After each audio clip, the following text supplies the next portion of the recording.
Hi everyone, and welcome to our final project presentation. For our topic, we chose to calculate statistics on donations to US election campaigns. My name is Mita Gure, and I am joined by my partners. Hi, my name is Xiaolong. And I'm Christian Aldo. First, Xiaolong will give us a little background on this topic.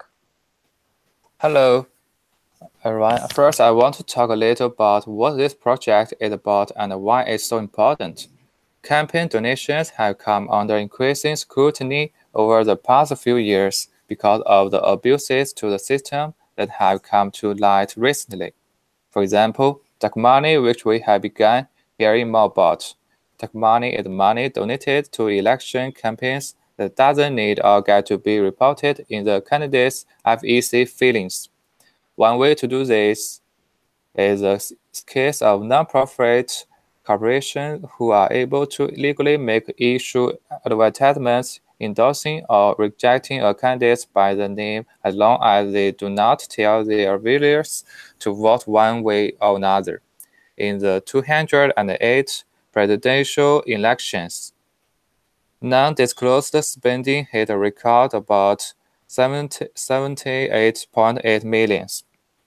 In some cases, even when that money does get disclosed, there are still hidden intentions behind it, such as in the case of Super PAC. It's possible for candidates to make donations to Super PAC supporting themselves through corporations that they own. Corporations are even able to donate to candidates with the intention of getting legislation that benefits themselves. It's important for citizens to know who their candidates get money from in order to know where their interests are. All of this information is public record on fec.government. You can search whichever queries you want and maybe even find out where your district's congressperson got campaign funding from. For this project, we decided to focus on three queries. Specifically, what are the sources of candidates' maximal campaign donations? How much does each state contribute in total to their candidates' campaigns? And finally, how much money do candidates report as contributing to their own campaigns? Now we collect candidate information for different campaign years in different fields. Each line of database is formatted at value 1, 2, and 3. We use string.split to divide each line into an array of strings for ease of finding specific data values.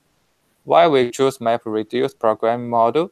Because of its increased testability over pig and help as well as the amount of control it allows in processing large unstructured data systems. We also use 3-node Hadoop cluster of AWS median incidence, where the name node also functions as a data node in order to not waste processing power. Now, let my groupmate Mita tell us how this application implements. Hi everyone. So before we begin talking about application design, I just want to quickly go into how MapReduce applications work. So first, the input data is split by file. Then each file enters the extended map class, where it is processed, shuffled, and sorted. The map method gets run concurrently on multiple files to speed up execution, so that it must be thread safe to avoid updating the wrong variable. Once you have completed processing the data in the map method, you write a key value pair to the context to be reduced by the extended reduce class. The reduce method within the reduce class organizes and collects the data from the map method, and the result of that is your output. Now we can talk about how I designed the programs. The first class determines how much each candidate spent on their own campaign. We extended the mapper and the reducer class. So the mapper class, the map method within the mapper class calculates percentage of each campaign that was funded by the candidate themselves. It then writes a key value pair containing a range of percentages as text and a counter to context. Then This output is passed to the reduce class, which sums the key value pairs to find out how many candidates funded their own campaign at each level. Our second class determines what kind of donation constituted the maximum for the candidates and adds them all up. We want to find out how many received the maximum amount of donations from individuals, political committees, party committees, and so on and so forth. So in the mapper class, we create a double writable array containing the value of each category for each candidate, which we find from the array that we created in the earlier step. We then find the category with the maximum value, and we write a key value pair of the maximum donation category as text and a counter as an int writable to the context. The way to find the maximum of a thread-safe method in the mapper, the maximum category in the mapper in a thread-safe method, is to create an array of values and sort the array so that the max value is on the end. We then test each variable in the array to know which it is equal to, and that variable is the maximum. We then pass the output in the map class to the reducer class. It sums these records to find the number of candidates that have each donation category as their maximum. Our third and final class finds the total amount of money that was contributed to candidates by private citizens for each state. So the mapper class writes key value pairs of the state and the amount of money that each candidate received in individual contributors for each candidate record. Then the reducer class adds the total donations from each state, and it outputs a key value pair containing the state name and the total amount that people in that state donated to election campaigns that year to the context. So as you can see from this graph, the data shows that 20% of candidates funded almost their entire campaign, while 80% funded either none or very little of their own campaign. We divided percentages into increments of 10% because there were very few candidates who funded anywhere between 10 and 90% of their own campaign. This graph shows the data for 2015 to 2016. And here is the implementation for our next class, maximum donation category.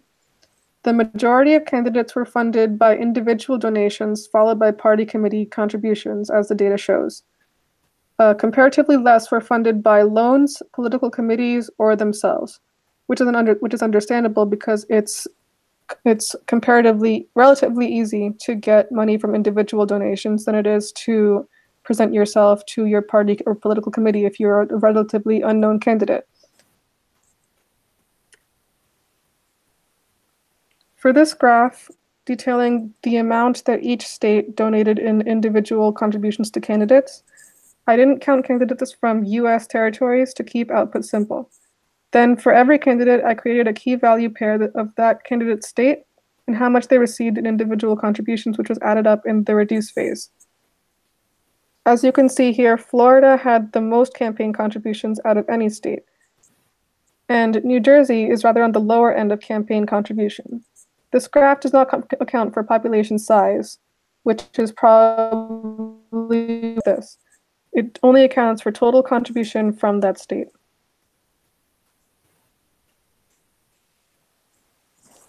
So now my partner Christian will talk a little bit about how we evaluated these programs for load balancing and fault tolerance. Thank you, Mita. So, of course, it is important to talk about our evaluation, our analysis on scalability as a function of the cluster size and data size, and also the performance degradation in the presence of node failures. Our evaluation makes use of the MapReduce job tracker, which is port 8088 on the nabe node instance, and the yarn node manager. We varied the size of input data in order to test load balancing. We also varied the number of data nodes available for processing to see if performance degrades gracefully in case of node failures. And to top it off, we measure performance by seeing how long the entire job took to complete. That is the sum of the time required for the map test to complete, along with the reduced task. In the following slides, I'll talk about this more in detail. For evaluating the scalability of our programs, we add one more file at a time and measure the total amount of time taken for map and reduce tasks. The program scales gracefully because as we add files to the input, we can see that the percentage increases in execution time and execution time remains the same.